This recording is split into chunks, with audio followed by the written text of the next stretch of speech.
After the absolute unspeakable horrors of the Khmer Rouge, what comes next? I mean, how does a country, a people, even begin to pull itself back from the edge of total annihilation?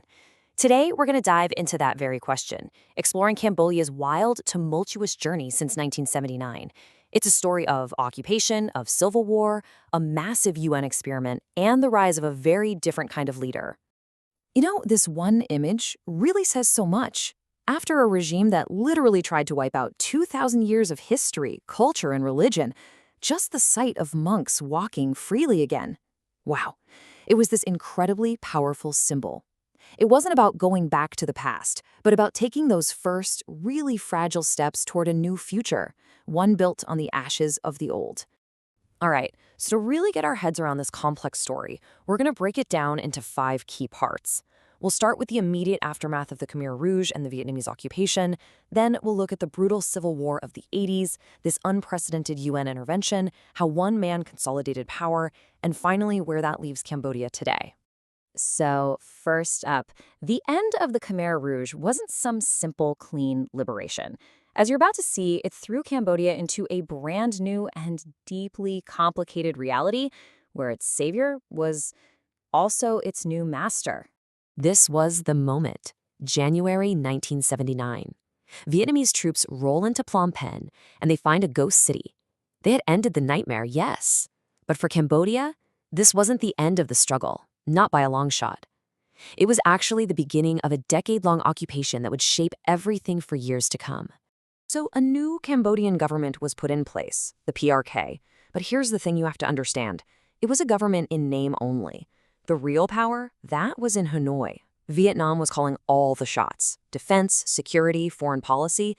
Cambodia basically became a Vietnamese protectorate, which had to feel eerily similar to the old French colonial days. And here is the absolute tragic irony of it all. After the Khmer Rouge systematically killed off the educated class, many of the people who survived, the doctors, the teachers, the engineers, they took one look at this new socialist regime and fled. They just weren't willing to endure more hardship or foreign control. This brain drain was just a catastrophic blow for a nation that so desperately needed its best and brightest to rebuild.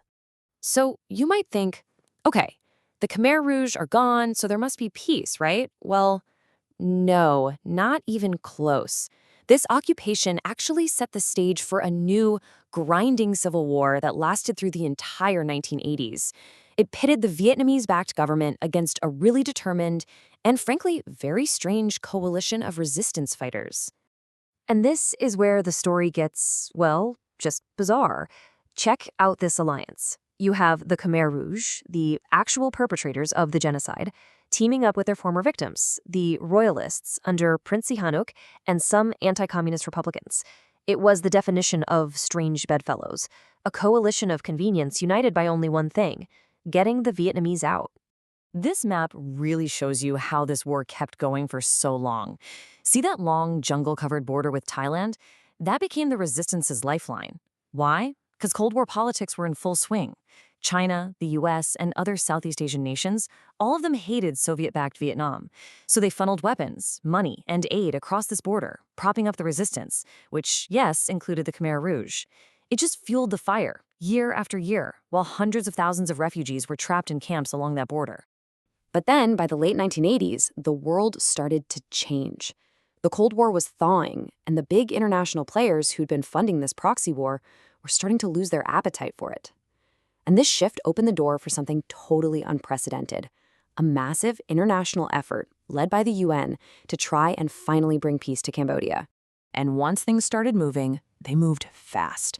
After a decade of stalemate, Vietnam pulls its troops out in '89. Just 2 years later, all the warring factions, the Khmer Rouge included, are in Paris signing a peace deal. And by 1993, the UN is on the ground organizing the country's first real multi-party election in decades. It was just a staggering pace of change. The force behind all this was called UNTAC. And look, we can't overstate what a huge deal this was. It was one of the biggest, most expensive, most complicated operations the UN had ever attempted. I mean, they were basically trying to take over and run an entire country to get it ready for an election. Of course, they faced massive problems, the biggest being the Khmer Rouge, who at the last minute refused to disarm and join the process. But of course, it wasn't that simple. The election didn't deliver a clear winner. The Royalist Party, Fung Sinapec, actually won the most votes, but the ruling party, the CPP, which still had the army and the police in its pocket, just flat out refused to give up power. So what we got was this incredibly tense, unworkable power-sharing deal. The UN's grand experiment had a very, very messy outcome. So this fragile coalition government? Yeah, it was pretty much doomed from the start. What came next wasn't an era of democratic cooperation, but the slow, steady, and ruthless consolidation of power into the hands of just one man. And that man was Hun Sen. He was a former Khmer Rouge commander who had defected to Vietnam years earlier, and he'd actually been prime minister since 1985. And as the author David Chandler notes, he wasn't like the old Cambodian leaders. He was tough, he was pragmatic, and he didn't just accept his reputation as a strongman. He relished it. He liked that people saw him as someone who could get things done no matter what. So how did he achieve total control? Well, it really came down to two critical events. First, in 1997, his forces launched a violent coup right in Phnom Penh, kicking out his coalition partner and main rival. Game over for him. Then, a year later, the Khmer Rouge movement finally completely imploded, with its infamous leader, Pol Pot, dying under house arrest. And just like that, with his two biggest enemies gone, Hun Sen was the last man standing.